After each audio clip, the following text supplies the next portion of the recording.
Thanks, Kev, and what a privilege to be part of this great event.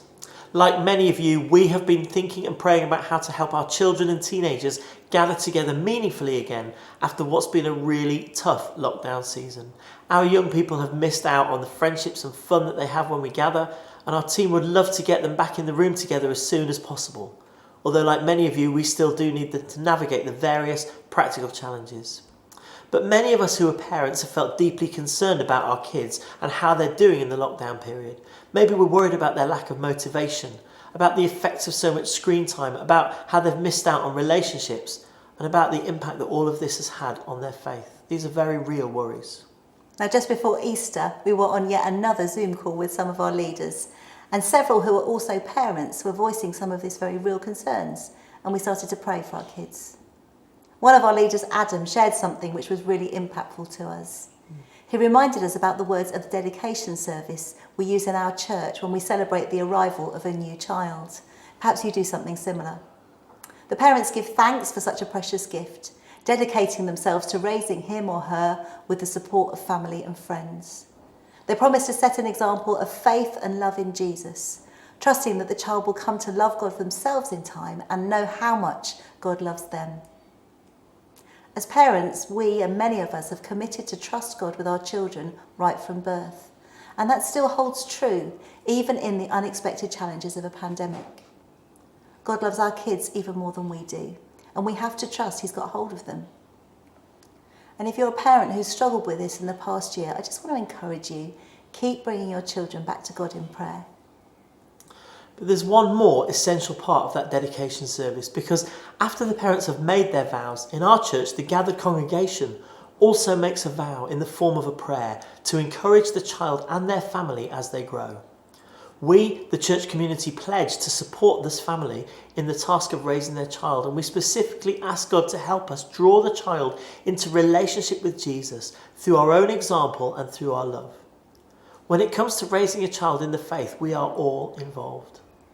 And as we were reflecting on these dedication vows, we felt the Lord saying that now is a time for the whole church to make good on those promises that we made over each of our children as we were bringing them into the church family. Now, as you know, raising children in faith is first and foremost the responsibility of their parents.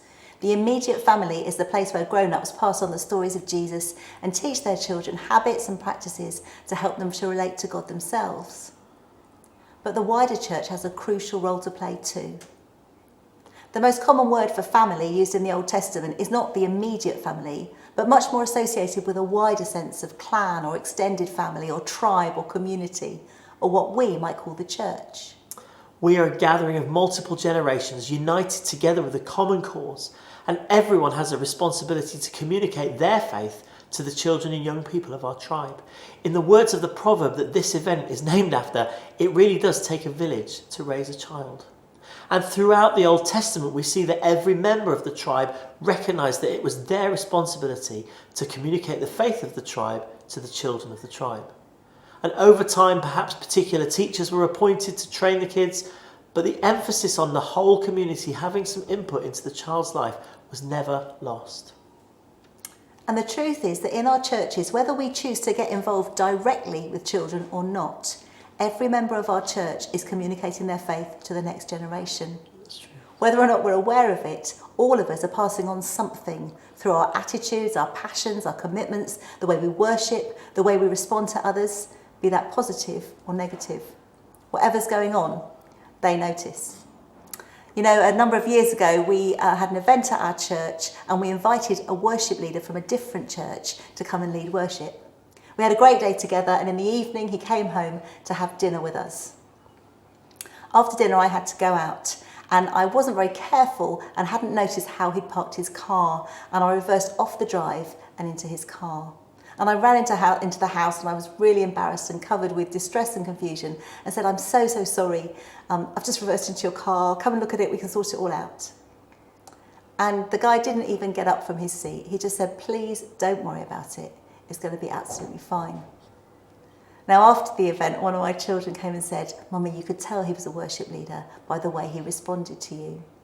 And it struck me that our children do notice what's going on. And also they have expectations about us as followers of Jesus and the ways that we should or shouldn't respond. Yeah, they notice everything. And all of us have a part to play in communicating our faith in Jesus to our next generation. We're all involved, whether we feel like we've chosen to be or not. And Jesus brought little children to himself, and he placed them front and centre. And in this season, we have an opportunity to prioritise our young people by placing them front and centre of our plans, by putting their needs first, by using the limited resources and capacity we have to help them gather together safely and connect with each other and with God. Now, practically, that might look like a whole load of different things depending on your circumstance. For us in our church, it means that we've prioritised for an all-age drive-in service in the car park so that we can sing and play games together. It means we've spent money buying fire pits and marshmallows. It means that when we go back into the building to meet, we'll be prioritising our volunteer teams into children's ministry first, before we start thinking about serving coffee to the grown-ups. Now that's a challenge, isn't it? Depending on what life stage we're in, we all have different levels of energy and expectation coming out of lockdown. Maybe you're a parent of a young family and you're actually just shattered and you need some time to decompress. Maybe you'd value some extra support. There are other people who haven't had children around during lockdown. They've had their vaccines, they're thriving and ready to get out into the world. Wouldn't this just be a great time for those who have energy and capacity to spend some of that supporting and investing in young people and families in this nehave season? Yeah. It could work in a number of ways, formally or informally. In our church, Stephen's looking to start an adoptive godparent scheme that can have older people supporting young people and families in this season too. However it works out practically, just let's imagine if we as the Vineyard Church communities decided together that we were going to collectively put our young people first when it came to planning how we gather back in the church. Imagine if we put our own needs aside in favour of them, just even for a few weeks. What message would that give to our young people? What value would it place on them and on their relationships and on their faith and on their future? Psalm 78 verse 4 says, "We'll tell the next generation the praiseworthy deeds of the Lord, his power and the wonders he has done." Now's a great opportunity for us to put these words into practice and the promises that many of us have made over children in our church families as they've been brought to be dedicated. God bless you as you continue to seek God and his heart for young people around you, in your church family, in your own family, and in your community.